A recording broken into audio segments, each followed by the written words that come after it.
think's easier to raise? I mean, just yell it out. Boys or girls? Boys. Boys. Every once in a while, a little frail woman will yell, girl. And she's probably being threatened. But anyway, no. We love our girls. I love my girls. I truly do. And I know that when I'm in the nursing home, they'll be the ones to come and pluck my chin hairs. Because my boy will be off with his wife and her people. Because he said to me, he brought her home and he said, you got a terrible look on your forehead. And I said, oh, it's nothing against her. It's just I'm jealous because I thought you would only love me. I know that's twisted. I know it is. But he was the best thing that ever happened to me.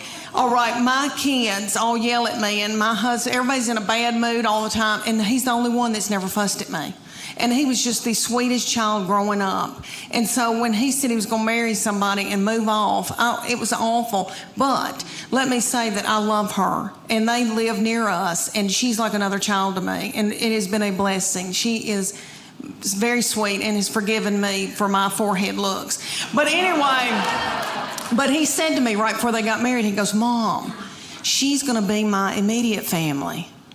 You're now my extended family. He said, Mom, that's biblical. I thought, why did I show him the Bible? Let me tell y'all about him. He's an old soul. Have you ever met anybody that was an old soul? He was born an 80-year-old man. He has had a garden since he was in 6th grade. He plays the mountain dulcimer and the banjo. He woodworks. He makes spoons.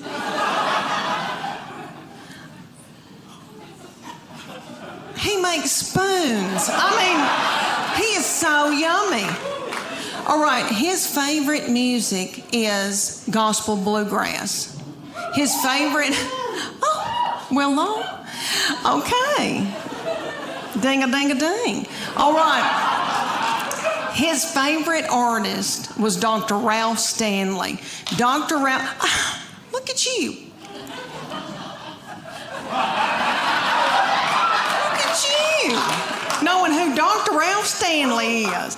Okay, for those of you who don't, he was on the Oh Brother Where Art Thou. That is probably the most famous thing he did. But he was the godfather of Mountain Soul. He ended up dying at like 92. He had a little cowboy hat propped on his head. Yummy. Okay, he would come through Knoxville and I would take my son to see Dr. Ralph when my son couldn't drive. They propped little Dr. Ralph up on stage because he was so old. I almost threw my panties at him because that's what you do to Tom Jones. And I love him. But anyway, I'm standing there listening to Dr. Ralph Stanley singing gospel bluegrass, and I think to myself, how many teenage boys are listening to this? What are teenage boys listening to? Rihanna, Walk a Flock of Flame, some of that nasty goings on. I thought, wouldn't it be funny if I had to yell at my boy, turn that gospel bluegrass down. You're out of control. If I hear I saw the light. Well, all over the United States, they've got this thing called competition cheer. And it's kind of like, if you don't know what that is, it's kind of like Honey Boo Boo meets the Olympics. Really. It's gymnast. They're gymnasts.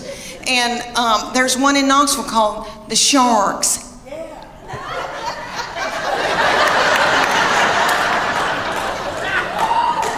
And they said, drop your baby off and she can try out to audition, whatever you want to call it. So I dropped her off and they ended up putting her on a bad Mama Jamma team because all the little children her age came up to hear on her.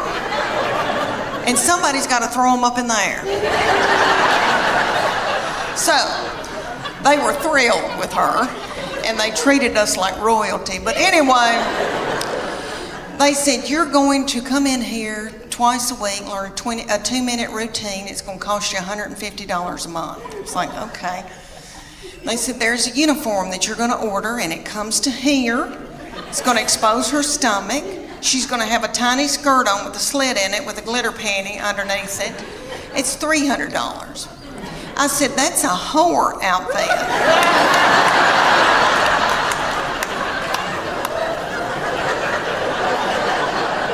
And it came with its own bag of whore makeup. So that all the little children could look alike. And they said, y'all are going to travel to faraway lands and compete against other little whore children.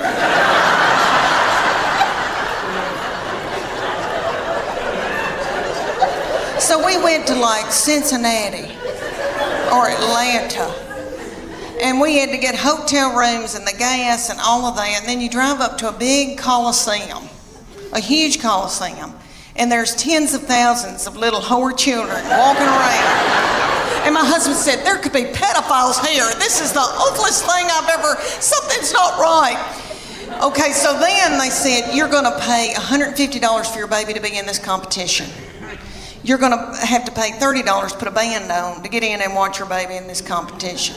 Somebody was selling corn dogs for $15. Okay.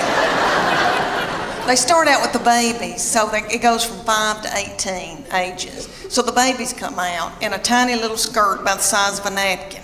And they come out to Beyonce's All the Single Ladies.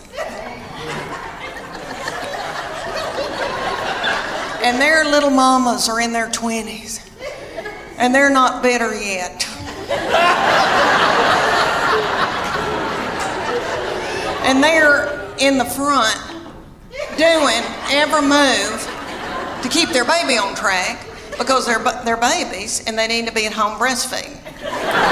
So they move up throughout the day into my baby's age, and they're the reef sharks. They call out that name, honey, for 2.5 minutes. My baby throws little children up in the air, flinging little children, broken out in a sweat, working like a Trojan. Did you see my Spanx? Okay. All right. One of my girls said I look like Miley Cyrus in the Wrecking Ball in my Spanx. But anyway, so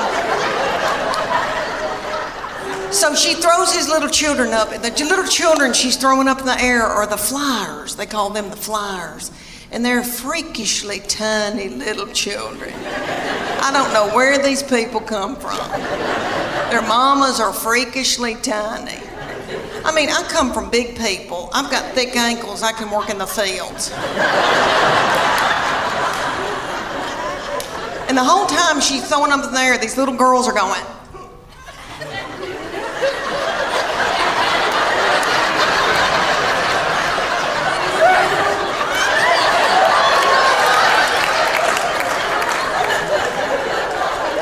Knows why, really. So at the end of the routine, after the 2.5 minutes, the finale, everybody hunkers down on the stage, puts their forehead on the stage, and my baby is the finale.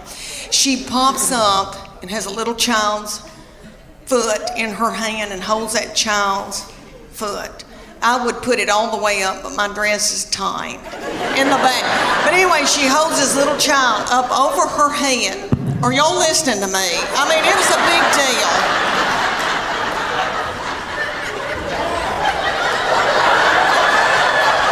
I mean, could you hold her up over your head or vice versa? I mean, you know, it's a big deal.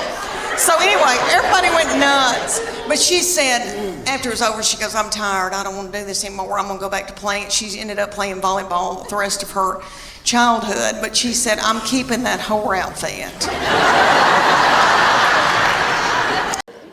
And I believe that God allows this when your children get in about, I don't know, junior, senior in high school, because He knows that you're grieving, because they're going to leave. And He knows that you're going to take to the bed over it. So their junior and senior year, something happens. And they change on you. And they get to be the meanest people you've ever been around. So by the time they're ready to leave, you kick their crap out onto the curb. Her junior year, this started, okay, the very breath that I breathed out of my nostrils made her so angry.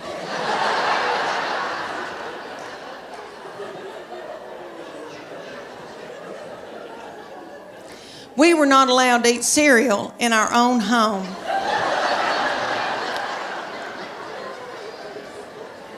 Because she couldn't stand to hear us chew.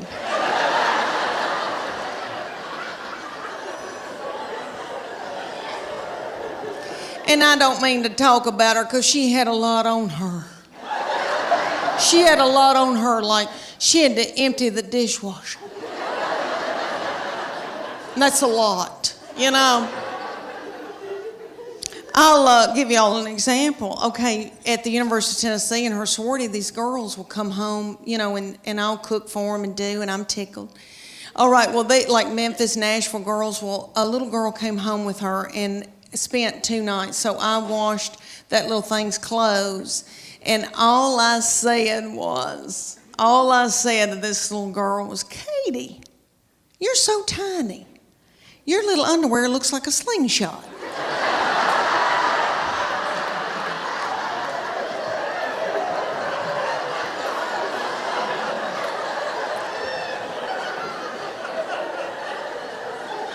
That little girl thought it was funny, and my baby went.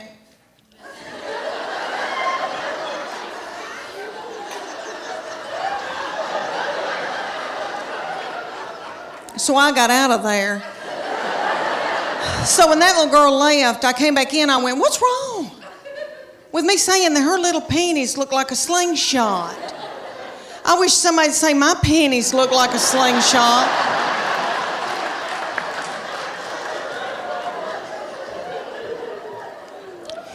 My panties look like... Have y'all ever seen Mel Gibson in Braveheart? You know when they pull that big ball out and that thing looks like it's a catapult. They pull that big ball, fling it and kill a bunch of children with it. That's what my panties look like.